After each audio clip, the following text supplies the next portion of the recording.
हम सभी जानते हैं कि देवी दुर्गा और महिषासुर के बीच 9 दिनों तक एक भयानक युद्ध हुआ और विजयादशमी के दिन माँ दुर्गा ने महिषासुर का वध कर दिया था। पर न के बराबर लोग महिषासुर राक्षस के जन्म के बारे में जानते हैं। आज हम इसी राक्षस महिषासुर के जन्म की कथा सुनाएंगे।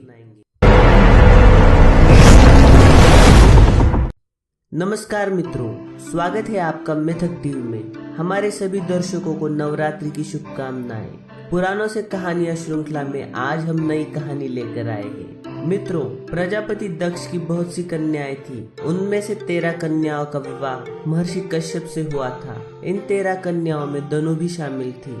इसी दनु के पुत्र बाद में दुनिया में दानव कहलाए। दनु के पुत्रों में 2 थे, रम और करम। काफी साल हो गए पर ना तो रम की कोई संतान हुई और न ही करम की। तब दोनों ने तय किया कि वे तपस्या आरंभ कर वर स्वरूप कोई महान पुत्र मांग लेंगे। रम ने अग्नि में अपनी तपस्या शुरू कर दी तो करम ने जल में। जैसे ही इंद्र को इस बात का पता चला कि 2 दानव महान पुत्र प्राप्ति के लिए तपस्या कर रहे हैं, उसने ये समझ लिया कि आने वाले वक्त में शायद वो दानव पुत्र उसके सिंहासन को चुनौती दे सकता है। इंद्र ने तब छल से मगरमच्छ का रूप लेकर करम का जल में ही वध कर डाला। इंद्र ने रम को भी मारने का प्रयास किया, पर अग्नि के चारों ओर होने के कारण वो उसे मार नहीं पाया। जब रम को अपने भाई के मृत्यु के बारे में पता चला तो उसे बहुत दुख हुआ और तब वो तपस्या में ही स्वयं के प्राण लेने लगा।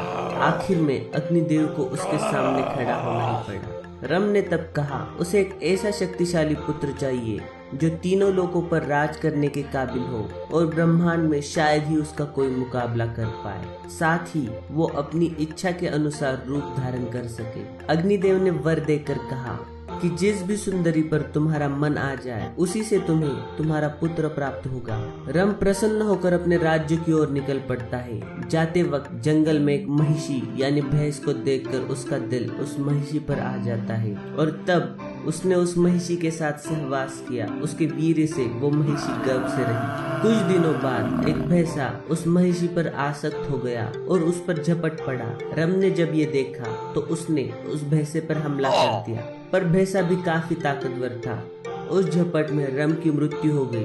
पास से ही कुछ यक्ष गुजर रहे थे।